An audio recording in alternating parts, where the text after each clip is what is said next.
कहानी शुरू होती है। ये बात धनपुर नामक गांव की है। वहां एक गरीब बर्तन बनाने वाला रामू कुम्हार रहता था।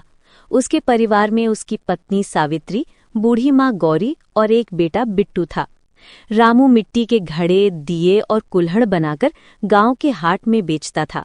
लेकिन कई महीनों से बारिश न होने के कारण मिट्टी सूख चुकी थी और बर्तन बनाना लगभग असंभव हो गया था। एक दिन रामू बहुत थकाहारा घर आया और बोला, सावित्री, अब तो मिट्टी भी धोखा दे रही है। आज पूरा दिन काम किया लेकिन एक भी बर्तन नहीं बना पाया। सावित्री बोली, कोई बात नहीं जी, मैं थोड़ी दाल बना देती हूँ। भगवान ने चाहा तो कल कुछ अच्छा ही होगा। पास ही उसकी माँ गौरी सब सुन रही थी। वो मुस्कुराई और बोली, बेटा तू चिंता मत कर। जब मिट्टी सूख जाती है तो भगवान बारिश भेजते हैं। बस तेरा विश्वास सूखने ना पाए।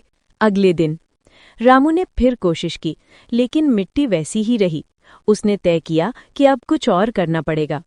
वो गांव के चौपाल गया, जहां लोगों ने कहा कि शहर जाकर मजदूरी कर लो। वो उदास घर लौटा। सावित्री बोली, अरे जी, आप कुम्हार हैं, मिट्टी में ही भगवान बसते हैं। क्यों ना हम कुछ नया बनाएं, मिट्टी के दीपक पर फूलों की नक्काशी करें। रामू ने हंसते हुए कहा, फूलों की नक्काशी? वो तो बड़े कलाकार करते हैं, मैं कहाँ कर पाऊंगा। कोशिश कीजिए ना जी, शायद भगवान उसी में कुछ भलाई रखे हों। माँ का आशीर्वाद।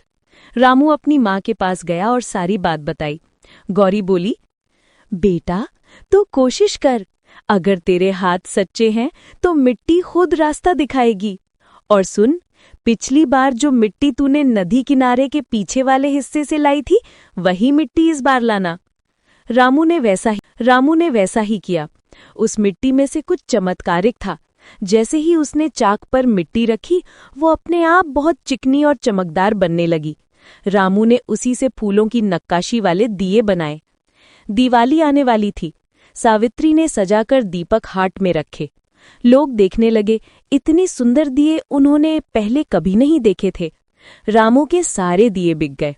गांव के सरपंच ने कहा, रामू, तेरे दिए तो पूरे जिले में बेचने लायक हैं।